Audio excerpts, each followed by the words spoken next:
For centuries, every civilized world in the galaxy agreed on one warning: never trust humans. Their name was spoken beside words like savage, unstable, and dangerous. Across thousands of systems, alien children memorized stories of human wars, human rebellions, and human victories won through methods no rational species would ever attempt. Where others surrendered, humans fought harder. Where others followed rules, humans rewrote them in fire. The old records told of fleets crippled by human ships that kept fighting after losing engines, weapons, even life support. They told of soldiers who crossed frozen wastelands, poisoned air, and burning cities simply because retreat offended them. To many species, humanity looked less like intelligence and more like a force of nature wearing armor. So the Council made its choice generations ago. Earth and its colonies were sealed behind monitored borders. Trade ended. Diplomatic routes closed. Human space was marked in red on every star map. The galaxy celebrated the beginning of a safer age. And for a time, it seemed they were right. Without humans, commerce expanded. Core worlds prospered. Luxury replaced readiness. Militaries became ceremonial. Defense budgets shrank. Leaders praised themselves for bringing permanent peace. Still, rumors drifted through fringe stations and smugglers' ports. Human signals had grown stronger. New engines were being tested beyond the quarantine line. Entire shipyards were said to orbit dark moons. No proof ever surfaced, and most dismissed it as fear refusing to die. Then the border colonies went silent. No distress calls. No battle reports. No survivors. One system vanished, then 3 more the next week. Patrol fleets sent to investigate never returned. Sensor buoys transmitted only static and brief images of shadows moving through wreckage. The Council called emergency sessions. Admirals promised control. Experts blamed pirates, solar anomalies, internal sabotage, anything but the truth forming at the edge of known space. Because something was coming. And for the first time in centuries, the galaxy began to fear something more than humanity. From the ruins of the first lost colonies, the enemy finally revealed itself. It was not an empire, not a species anyone could reason with, and not a fleet that could be intimidated.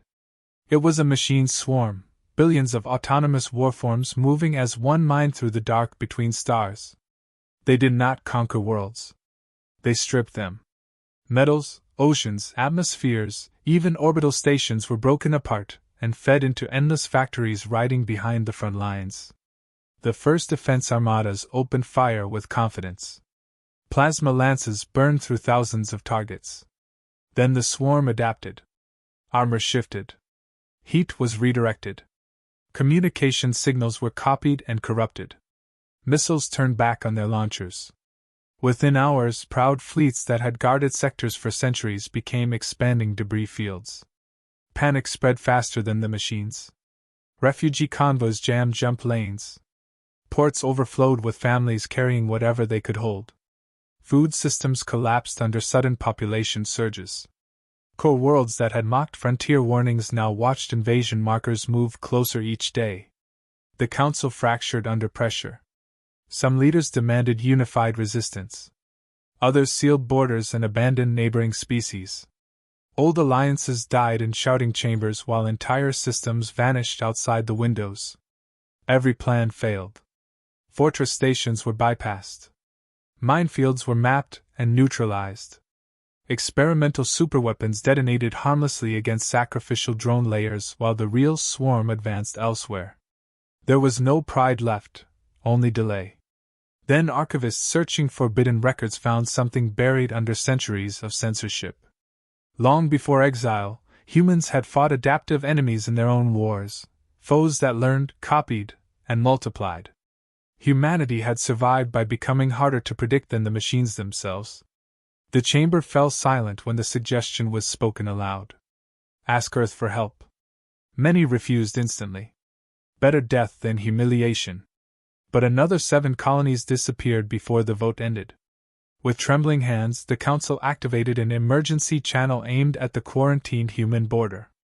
A single message was sent into the void. We need you. The council expected silence. Some expected mockery.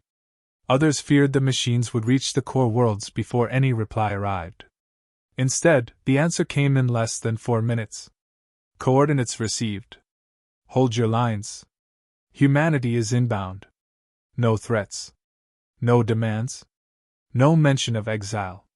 12 hours later, sensors across the collapsing frontier detected hundreds of jump signatures. Then hundreds became thousands.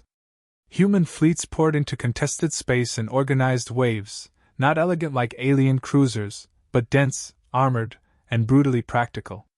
Their hulls were scarred from use, their engines oversized, their weapons mounted wherever space allowed. Every ship looked built to keep fighting after it should have died. Yet the first human action was not attack. Carrier groups moved straight to refugee zones. Medical ships docked with overcrowded stations. Cargo freighters distributed food, water, and portable shelters. Human engineers restored failing life support systems while marine detachments organized evacuations with ruthless efficiency. Species that once called humans monsters were carried aboard human transports by soldiers risking their own lives. Then the counteroffensive began. Human commanders had studied the swarm for decades through probes hidden beyond known space. They knew direct battles only fed adaptation. So they changed the rules. Decoy fleets lured machine masses into mined gravity wells. EMP webs dropped whole attack waves dead in transit. Drone barges broadcast false command signals, turning swarm clusters against each other. Sacrificial ships baited pursuit routes into ambush corridors lined with rail cannons. Whenever a position could not be saved, humans held it anyway, long enough for civilians to escape. Alien officers watched in disbelief. Humanity was not winning through superior technology alone. They were winning through nerve, creativity, and a willingness to suffer losses others considered unthinkable. At the shattered moon of Kareth, the swarm's advance finally stopped. 3 human battle groups stood against numbers no fleet should survive and broke them in open combat. For the first time since the invasion began, the machine front moved backward. And across the galaxy, people understood why humans had always been called dangerous. Once the machine front broke at Kareth, momentum shifted across the galaxy.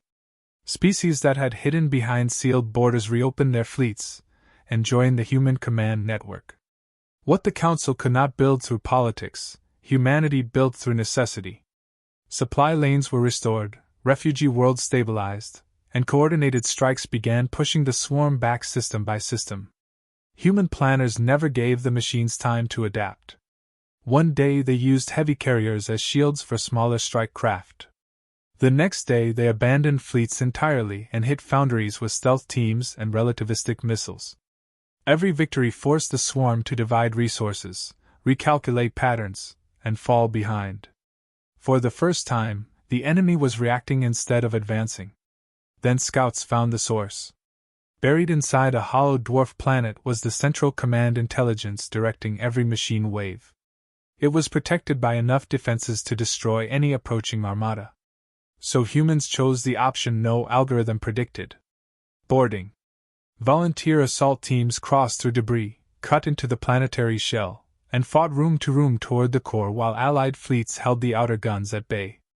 Losses were severe. Retreat was impossible. Hours later, a final transmission reached every channel. Target reached. Detonation armed. The blast split the dwarf planet in silence. Across thousands of battlefields, machine units froze, drifted, and went dark. The war ended in a single minute.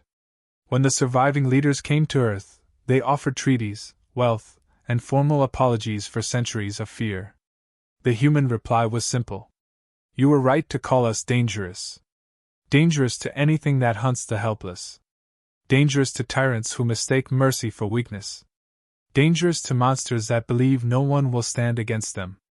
Old propaganda was torn down. New lessons replaced it. Children across alien worlds learned who answered when hope was gone. And this time, they spoke the word human with gratitude.